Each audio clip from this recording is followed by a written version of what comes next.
Profesora Beatriz Enciso, docente de la Universidad Santo Tomás, especialista en conflicto. Beatriz, buenos días. Buenos días, Jordan. Bueno, profesora Beatriz, rebobinemos un poco y por favor cuéntenos después de lo sucedido con el plebiscito y su resultado. ¿Colombia quedó herida y dividida? Yo creo que el plebiscito tiene un doble sentido después del no. Primero, efectivamente, lo que hizo fue polarizar el país y lamentablemente fue un error más a nivel de conocimiento de lo que era el plebiscito y lo que era el instrumento. ¿Por qué? Porque entonces la gente no asumió la estructura real del proceso de paz y lo que era el acuerdo de paz, sino que votó a favor o en contra de. Entonces votó o a favor de Santos o a favor del expresidente Uribe. Y esto lo que hizo fue que efectivamente se polarizara el país y llevara a que realmente la iniciativa y la intencionalidad del plebiscito se perdiera. El hecho de que haya ganado el no es muy diciente. ¿Por qué? Porque nos dice cómo políticamente el país está fragmentado y evidentemente hasta dónde no se generó un proceso real de conocimiento frente a lo que era el instrumento y lo que era el proceso en sí mismo. Muchas personas votaron sí o votaron no sin tener ni siquiera realmente las bases reales sobre los acuerdos, sin haber leído los acuerdos, sin conocer casi en lo básico qué era lo que se iba a transformar y qué era lo que cambiaba. Entonces, en ese marco de ideas fue simplemente una manipulación política por lado y lado. Ok, perfecto. ¿Y qué se esperaba con la participación del no en la creación para los nuevos acuerdos? ¿Y qué significa que después que el no haya participado en la creación de los nuevos acuerdos, digan que estos aún no se pueden dar como definitivos y Uribe diga que socialmente no pueden ser aceptados? Bueno, es una pregunta bastante compleja. Bastante compleja, ¿por qué? Porque me parece que después de esta polarización en el país, evidentísima después del plebiscito, el no asumió o tuvo unas posibilidades mucho más fuertes políticamente hablando, se empoderó. Y al empoderarse hace que evidentemente eh, sea tan fuerte su posición que logre rebatir y reestructurar lo que ya se había acordado. Nosotros hay que devolvernos un poco en el tiempo y mirar bastantes procesos de paz. Si nosotros miramos los procesos de paz centroamericanos, por ejemplo, en ninguno hubo necesidad de un instrumento para reiterar los acuerdos porque se suponía que varios años de acuerdo eran suficientes para. En el caso de Colombia, pues se hace el ejercicio precisamente para intentar generar una coerción dentro del país para que los acuerdos fueran aceptados dentro de la mayoría del país y, oh sorpresa, que fue un arma de doble filo porque ganó el no. Lo que te digo, en ese momento se empoderan no voy a hablar solamente del expresidente Uribe, voy a hablar de la globalidad del no. Miremos qué pasó con los grupos cristianos, ¿sí? Se empoderan, pero muchas veces nosotros vemos que esos cambios no eran realmente trascendentales dentro de los acuerdos.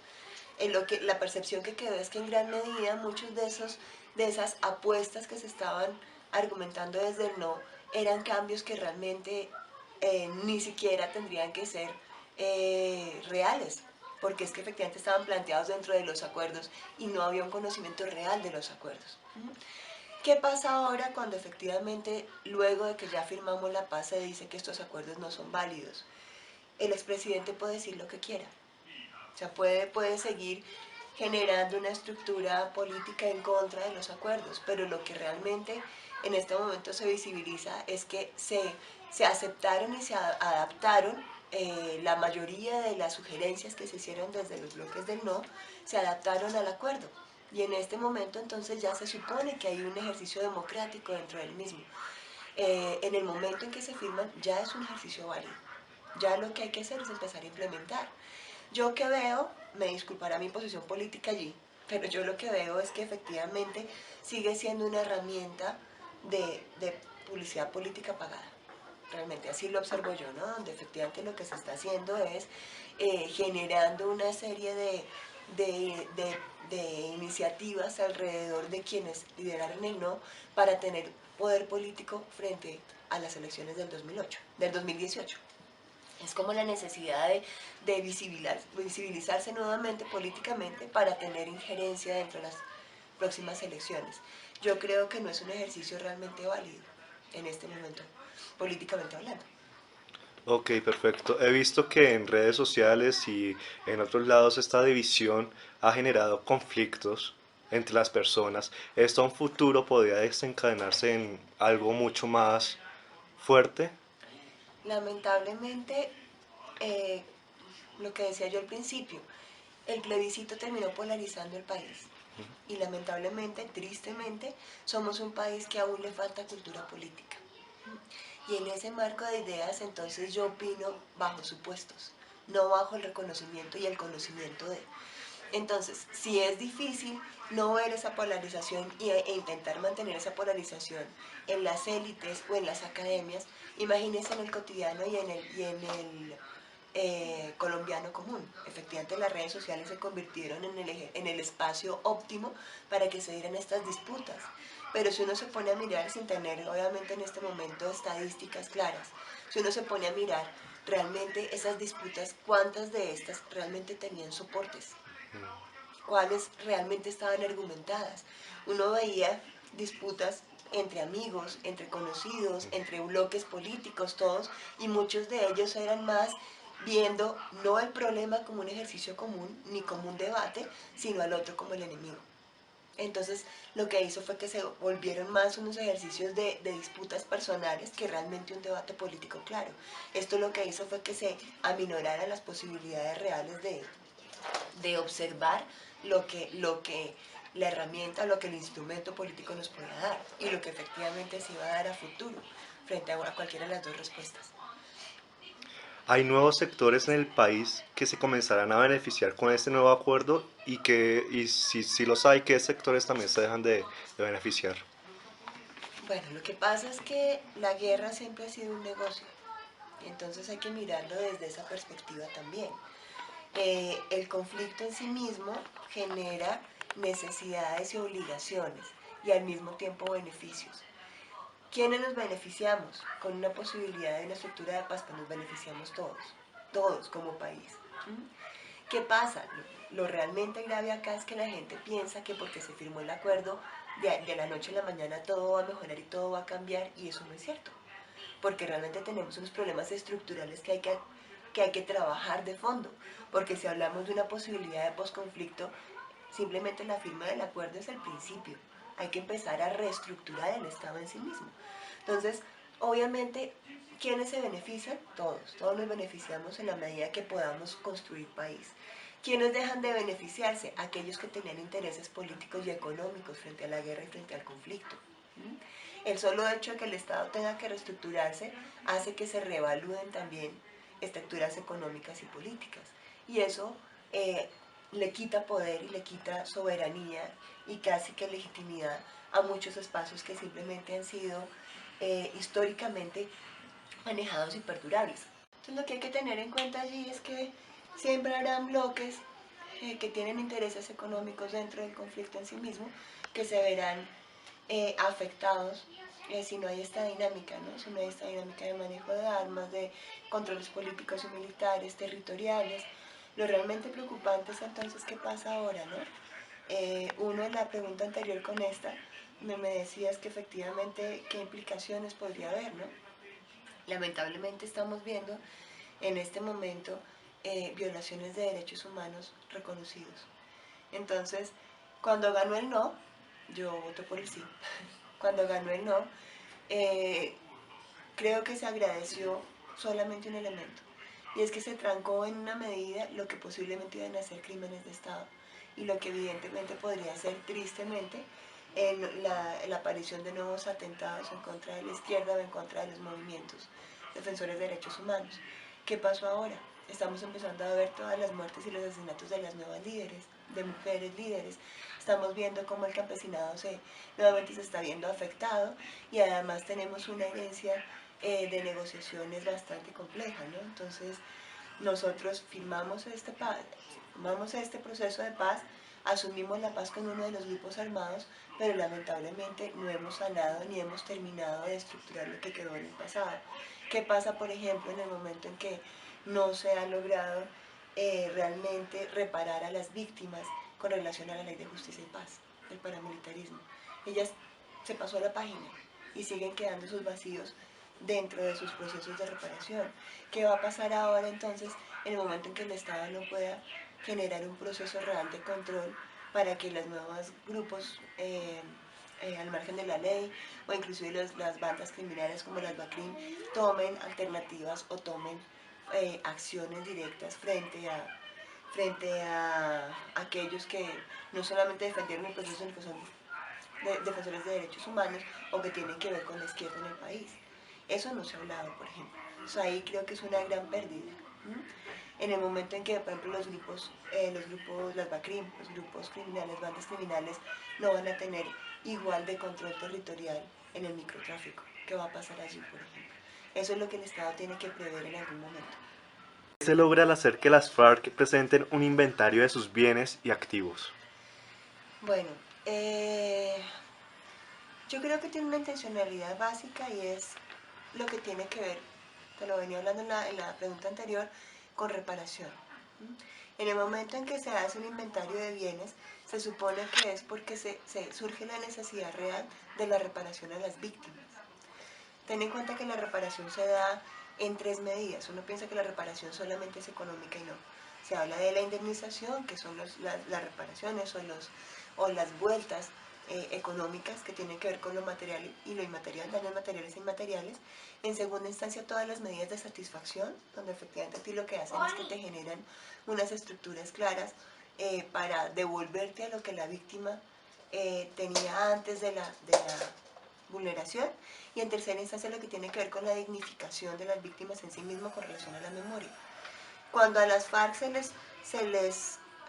más que se les obligue, se les genera como estructura necesaria el hecho de que evidentemente tengan que hacer inventario y entregar sus bienes, porque no solamente hacer el inventario, sino que tienen que entregarlos al Estado, se les está dando la oportunidad de que evidentemente se puedan generar por lo menos reparaciones con relación a las indemnizaciones.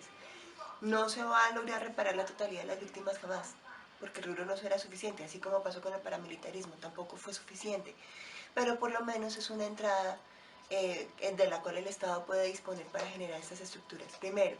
Y segundo, porque se elimina un poco ese imaginario de que evidentemente va a ser un ejercicio obligatorio solamente para el Estado, donde el Estado es el que tiene que hacer recuento de los bienes, donde el Estado es el que tiene que generar esas reparaciones. Aquí se muestra sencillamente que el grupo armado también está en voluntad y con la voluntad suficiente y en necesidad de evidenciar su participación política y su participación en la construcción por la paz. Y para finalizar, ¿cuál será el nuevo panorama para Colombia con estos acuerdos que recientemente fueron firmados y cuáles son los pasos a seguir? Bueno, lo que pasa es que, lo que te dije hace un momento, tristemente tenemos el imaginario de que firmamos y, mejor dicho, pasamos la página. Colombia quedó como nueva y esto no es así. Para esto voy a hacer un ejercicio muy breve y es entender cómo se da un conflicto. Un conflicto tiene etapas o momentos. Muchas de ellas pueden ser variables y se pueden repetir en el tiempo. Tenemos un único momento de formación y un único momento de transformación, cuando comienza y termina. Pero intermedio tenemos varios momentos o varias etapas. Hablamos de intensificación, cuando efectivamente las partes se dan cuenta que están en conflicto y empiezan a generar controversia. Todos los recrudecimientos que son los topes máximos de violencia y posibles alivios, que son todos esos momentos donde hay por lo menos la intencionalidad de negociación o de mejoramiento. Si nosotros nos metemos al conflicto de Colombia, tuvimos un conflicto muy fluctuante, que movía, que saltaba de intensificación, de recrudecimiento, a intentos de alivio y volvíamos y subíamos, ¿no? Todo el tiempo estábamos jugando con esto. ¿Por qué hago esa aclaración? Porque evidentemente para llegar a la famosísima, nosotros estamos en un alivio en este momento, si lo ponemos en nombre. ¿Por qué estamos en un alivio? Porque estamos en una intencionalidad de mejorar el conflicto. Pero resulta que nuestra formación se dio desde muchísimos años atrás y no se dio por nada, se dio porque eran unas estructuras que eran irregulares. Entonces hay que tener en cuenta que esas causas estructurales, pues como su nombre lo dice, son estructuras que es necesario cambiar.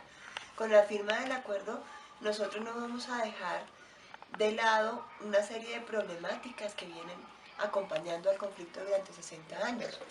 No vamos a cambiar políticamente hablando de la noche a la mañana, no va a cambiar la cultura ciudadana de la noche a la mañana. Este es el primer paso. Entonces lo que tenemos es camino. Lo que viene realmente es empezar a generar y empoderar una cultura de paz, pero a reestructurar esas estructuras que fueron las causas en sí mismas del conflicto. Nosotros, porque firmamos el acuerdo, no dejamos de tener pobreza, no dejamos de tener otros niveles de violencia, no dejamos de tener una serie de estructuras sociales que son irregulares, no dejamos de tener violencia cultural. Ahí es donde viene no solamente la posibilidad del Estado, sino la obligatoriedad de la población civil, de la sociedad civil en sí misma, de repensarse el país y repensar las estructuras del país. Nosotros vemos que dentro del acuerdo hay una estructura agraria muy interesante, casi de reforma agraria, de reestructuración de tierras, pero bueno, eso no depende solamente de que el Estado lo ponga en marcha, sino que nosotros todos nos empoderemos de esas posibilidades. ¿Qué va a pasar además cuando entonces ya no tenemos conflicto armado? ¿Dónde nos quedan todas esas otras violencias que son tan agresivas? Nosotros miramos y la cantidad de víctimas del conflicto armado siempre va a ser menor que el de otros conflictos.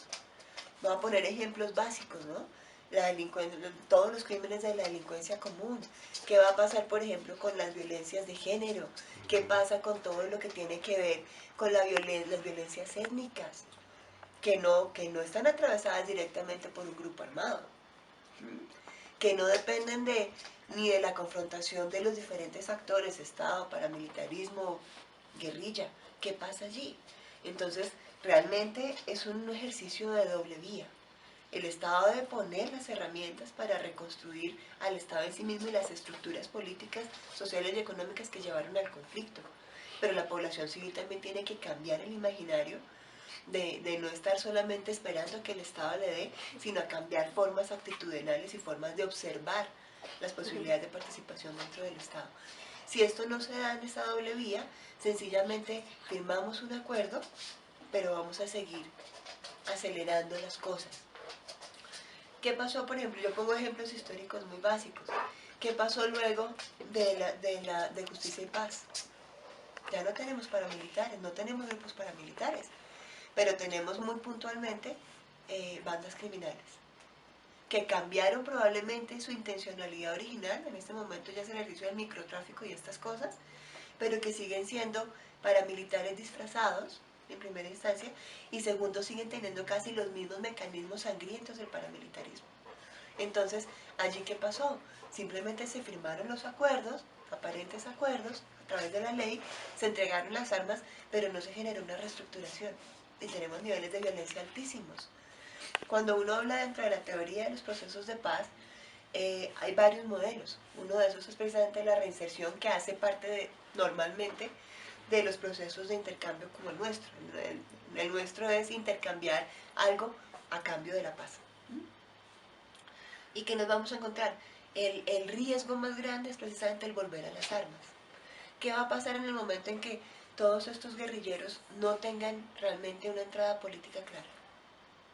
Que lleguen y efectivamente las ayudas económicas que en primera instancia se dan no sean suficientes. Que todavía más grave aún, que la misma población civil no acepte esta integración a la vida civil y a la vida política. Pues ¿qué va a pasar? Que la única estructura que reconocen son las armas.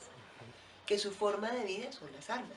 Y lo que económicamente puede darles algún tipo de sostenibilidad económica son las armas. Entonces lo más probable es que vuelvan a ellas, ¿sí? Y aparte de eso, lo que te venía diciendo, si el Estado no se reestructura políticamente hablando, si no hay real voluntad política, ese va a ser nuestro cuello de botella. Porque es que la firma del tratado no cambió la estructura del Estado, no cambió las deficiencias estatales y no se ha cambiado además el imaginario colectivo.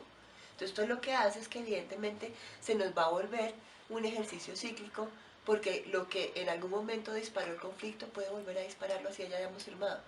Ya no tendremos FARC, pero ojalá no pase, vamos a tener cualquier otro grupo, ¿sí? Porque no se cambió lo de fondo. Entonces, vuelvo a las etapas, lo que te estaba hablando hace un tiempo. Solamente tenemos quietas, estables y una única vez la formación y la transformación. Mientras tanto, estas otras van jugando, estamos en alivio. El alivio es una cuerda floja.